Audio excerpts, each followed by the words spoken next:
Hello friends, I am here to explain you the topic national income. जब भी हम national income की बात करते हैं तो हमारे दिमाग में बहुत सारे क्वेश्चंस आते हैं कि एक्चुअली में नेशनल इनकम होता क्या है, इसको कैलकुलेट कैसे करते हैं, इसको कैलकुलेट क्यों करते हैं। तो इन सारे क्वेश्चंस के आंसर्स के लिए हमें सबसे पहले ये समझना पड़ेगा कि नेशनल इनकम कहते किसको हैं। तो इन जनरली हम इनकम से क्या समझते हैं। इनकम मतलब होता है अर्निंग। तो जैसे कि हर इंडिविजुअल का अपना अपना अर्निंग्स होता है, उसी तरह जो नेशन होता है उसका भी अपना एक अर्निंग होता है। तो नॉर्मल लैंग्वेज में हम नेशन के अर्निंग्स को नेशनल इनकम कह सकते हैं। बट अगर हम ब्रॉडली या इसको डिटेल में पढ़ें तो नेशनल इनकम के डेफिनेशन के according national income is the sum total of factor incomes earn by normal residents of a country during the period of an accounting year. It means कि जब हम ये डेफिनेशन पढ़ते हैं तो इसमें कुछ कुछ पॉइंट्स ऐसे हैं जो कि नेशनल इनकम की कंप्लीट मीनिंग को फॉर्म करते हैं, जैसे कि factor income, secondly normal resident of a country, and the third is the period of an accounting year.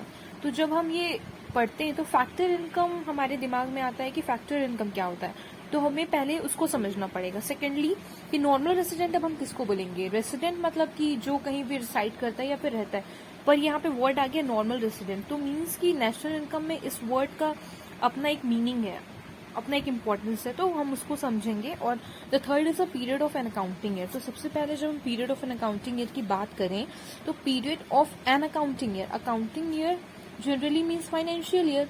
तो जब हम इंडिया में नेशनल इनकम कैलकुलेट करते हैं तो इंडिया में जो फाइनेंशियल ईयर होता है वो 1 अप्रैल से स्टार्ट होता है और 31 मार्च को एंड करता है। तो यहाँ पे हमारा एक पॉइंट कंप्लीट होता है कि हम एक period of an accounting year को लेंगे जब भी हम नेशनल इनकम कैलकुलेट करेंगे।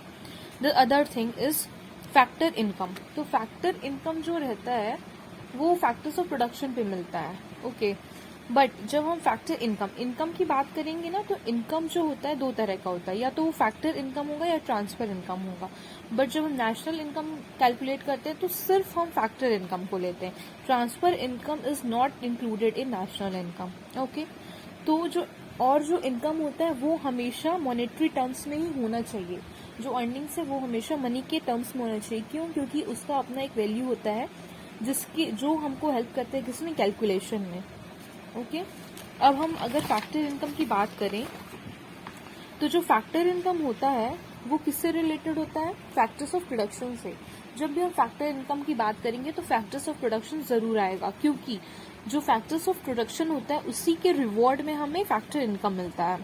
सो जनरली वी से factor income is the reward for the factors of production. Okay, तो जो फैक्टर्स ऑफ प्रोडक्शन क्या क्या होते हैं, जनरली 4 होते हैं: लैंड, लेबर, कैपिटल, एंटरप्रेन्योरशिप। ठीक है, जैसे कि लैंड है, अगर कोई भी फर्म, कोई भी ऑर्गेनाइजेशन, कोई भी कंपनी एक पीस ऑफ लैंड को यूज करता है तो जो लैंड ओनर होगा उसको वो कुछ पे करेगा। तो क्या पे करता है, वो लैंड के बदले में रेंट पे करता है।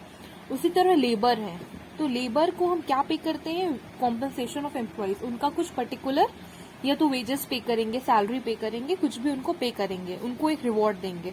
तो थर्ड इज द कैपिटल। तो कैपिटल के रिवॉर्ड में क्या दिया जाता है, interest. Okay, and also likewise we have studied like interest on capital in accounts we study, so this is only the interest। तो कैपिटल के बदले में रिवॉर्ड में क्या दिया जाता है, इंटरेस्ट, और एंटरप्रेन्योरशिप के रिवॉर्ड में प्रॉफिट। ओके, तो जो ये 4 फैक्टर्स ऑफ प्रोडक्शन है उन्हीं के 4 रिवॉर्ड्स होते हैं अपने अपने, जो कि जो फैक्टर्स ऑफ प्रोडक्शन के यूजर होते हैं वो देते हैं owners of the factors of production को।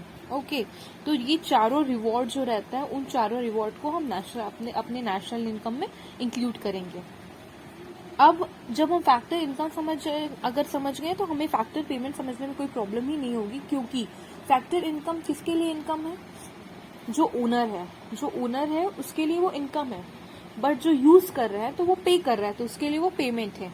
हमें भले इंक्लूड हम फैक्टर इनकम को करते हैं, पर हमको दोनों में डिफरेंशिएशन के लिए ये पता होना चाहिए कि फैक्टर इनकम है क्या और फैक्टर पेमेंट क्या होता है। ओके, अब हम थर्ड टॉपिक पे आएंगे, दैट इज नॉर्मल रेसिडेंट। तो नॉर्मल रेसिडेंट की जब हम बात करते हैं तो पहले हम डेफिनेशन में पढ़ते हैं।